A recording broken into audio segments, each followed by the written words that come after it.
Koukore ki u whakamaramalu ato i pēmua i he ngahi tala whakatapu kato ai whonua pe mo e lotu. Oku wha ngā ua to aki i he ku ngahi polokalama. Kau puke mua ai whainga maari e ko ni.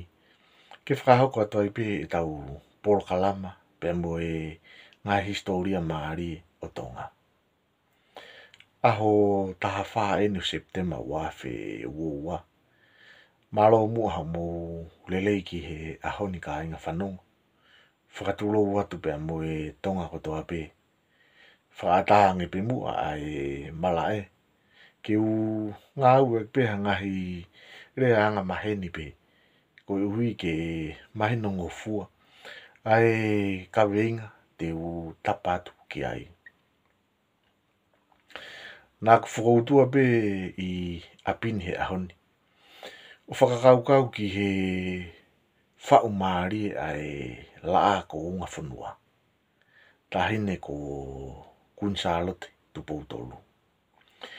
Pea koe whau ko ini pe koe taanga ko ini. Na e iloa ia koe longo vuka. Pea neongo te utoki tala noa ue ki he uhinga.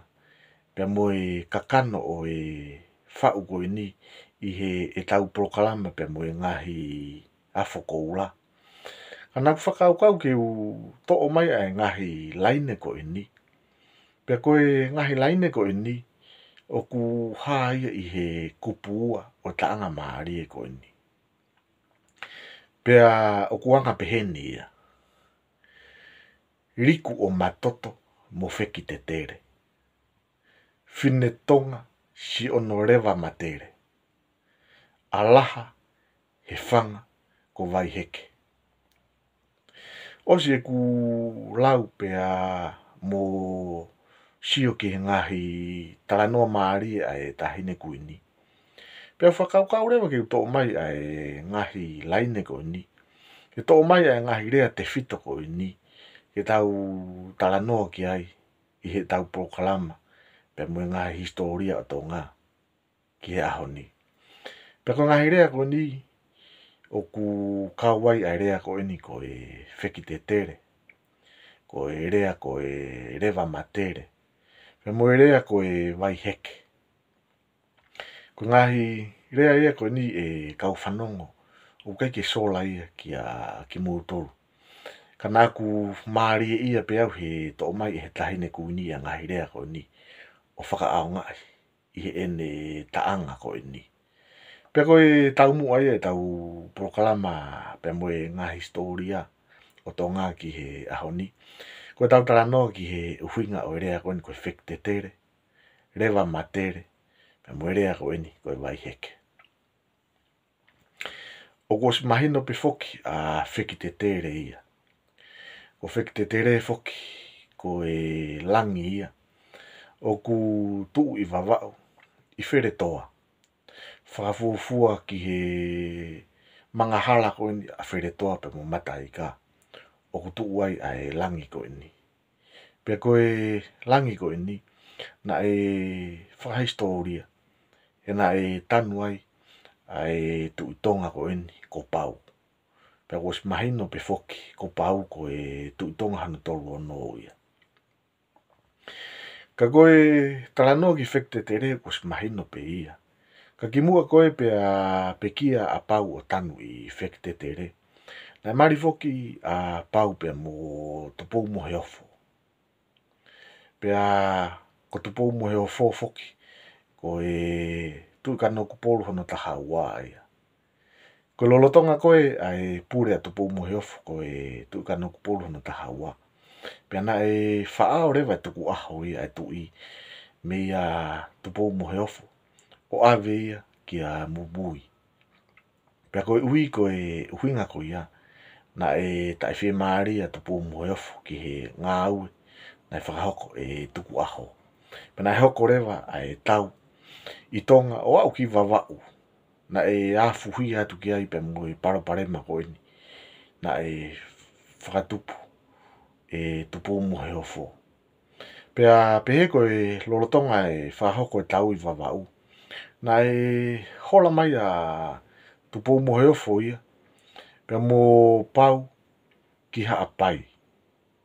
Pea ko taimi koe na e hola mai ai a pau pe mo tupo mo heo ki haa pai. Nana whitakula ki ai pe mo Captain Cookie. Pea ko taimi tatau na e whau e hawea hikureo. Pe ko savea siureo i he rea whakaha moa. Ai palata wake o whakia ma a pau. Pea na mea ofangere vai pau e palata wake ma a kuki. Pea hange pe koe na kosi talanoa kia i he ngai prokalama ki mua. Ko e palata wake o ku lolotonga tukuia i he misiume i Urope i Vienna. Kaike, koe mahu inga ia a e rea koe ni koe whekite tere.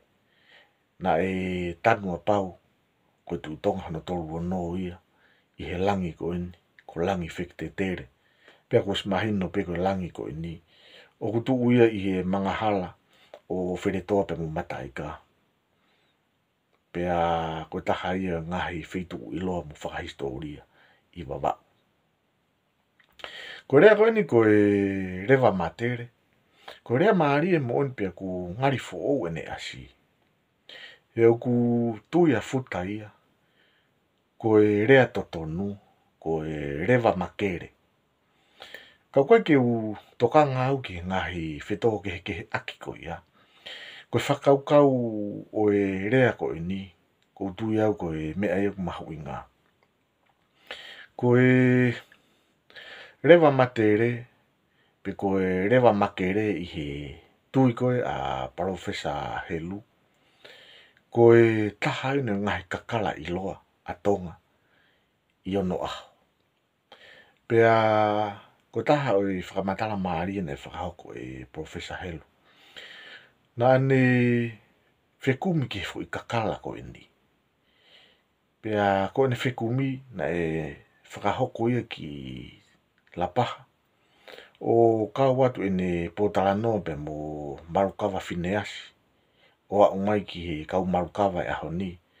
Pea whekumi atu ki a viripusiaki. Pea mohono whaa miri. Pea whakaeke eke atu ki he kau whare whaa. Pea mo ki nau tōru kotoa pe unau tau ke i he mala e whai vai lapaha. Na e whakahoko e Professor Helu. Ai whakatotoro ki he uhinga. Pea mo e te whito o e kakala ko eni. Ko e rewa matere. Ka koe mea pango. He na e kai ke mauha ngahi whakamatala whalala anga ia. Ki he tupuanga. Pea mo e whotunga whainga kakala ko eni. Ko e whakamatala beo mau. Ko e rewa matere. Ko e taha eo ngahi kakala i loa. O tonga i ono aho. Pea ko taha whuki e uhinga ku whahoko e tau ngahi prokalama. Pea mo e ngahi historia e kainga whanong. Ke o atu pea ngahi whakaukau. Ke mu toki tānaki mai. Ia ngahi ka weinga. Moha ngahi ilo. O mo ilo whikau aki. Pea mo e ka weinga. O kou tala noa ki ai. Pea koe mahu inga ia e tau. Ki prokalama e hau ni. Kono o atu e whakaukau koe ne fo i kakala koe ni koe rewa matere. Na o ku iai hataha i he pāengani o ku ne ilo e whotunga whainga kakala koe ni. Pea toki tokoni mai. Kaike, ko e de tuu koe a rewa matere i he whau ai tahine kuini. I he longo vuka. Na e ai ia ki a vuna. Ko vuna whuki nei os mahino pe whuki ko e tui wawao. Pea na e whelawe i apito a vuna. Pea mo pangai motu. Pea ko vuna tokua ko e tui eni. Ne nofo ke whakauso usa e mo ui. Mo whinga maupe e tui ko ni ke whakatokolahi. E ne whangasinifu. Pe ko e ne whangamarihu whanga e whakatapu. Pea pehe ko nofo anga koe o vuna. Na iai e ki iwai ai. Pea koe ki iwai ko ni. Na e tafe maungai pe ki iwai ko ni. Wa o mai ki matawhare. O nofo anga koe ti. ai tu i koini ko vuna. Pea ko tala noa pe he, tokua ko taipi o ku hauai e ne kausini fu, pe ko e ne whangamari ki a vuna, ko pau ke nau heke mai nau tōruia, i heki i vai ko e ni. Pea talu mei he aha ko ia tokua ko e uhinga ia au e rea ko e ni ko e vai heke, o a umai ki he ahoni, ko no ui ia ki i vai ko ia. He kunga ko kakai whiwhine ko toa pena nau o mai ki a vuna, na nau heke mai i heki i vai ko e ni. O na wa umai ki he nofoanga ko e ni, na nofo ai a vuna. Mahalo ko e vai heke ko ai pene whilawe i pe mo e wai heke i o kalani no sila. Ka ko e isium ke he ia, mahalo ko e kawenga mahu inga bia he ni. Ai whilawe i e whekitetere, rewa matere, mo e vai heke, mono uhinga na e whakaonga ia i he tahine kui ni, i he ne whau ko e ni, ko longo vuka. Ka ke, ko e whamao popo e tau ki i proklama pe mo e ngā historia o tō ngā ki he aho ni. Ko e whekitetere na e uhinga ia, ko e langi ia i wheretoa na e tanu ai, ai tu tonga no tolu no ko pau. Ko e rewa matere, ko e taha e ngahi kakala i loa o tonga i ono aha. Pea ko vai heke, na esi mahino pe ia ko e vai ia i wawau. Ko e whakahingoa ki he tu i koe ni ko vuna. Ko e uhi ko taibina e a ahi mai ai, ai kausnifu a vuna, ki he api o vuna na e pau, ke nau heke mai he vai ko ni. Pea me he aha ko ia wa o mai ki ahoni, na e ui pe ai pe e vai ko ia, ko e vai heke. Ko e tau ki prokalama mai e pe mo e ngā historia o tō ngā ki he ahoni ka o whanongo. Ka ko e analaiso pe mo e uhinga ka kato, o e whau maari e ko e ni ai tahine kui ni, ai longo vuka, te utoki o atu e awi ai uhinga ka kato e longo vuka, i he e tau prokalama pe mo e ngahi o whaafo koula, i he ka u vave mai. Whamalo atu ki humu mea mai ki he tau proklama pe mo e ngā historia o tō ngā ki aho ni. Whamore more atu ka bauna e tapaha tala ki tua. Ko e anga ia e tau whatotolo ki he ngahi mooni o ngā historia maari o tō ngā. Pea i he taimu ta tau ka uia he atanaki. Moha o komeni whikau ake pe mo e ngahi proklama ko ni. O ku taritari lelei e he motuani. Ke o mai e ngahi ka veinga ko ia.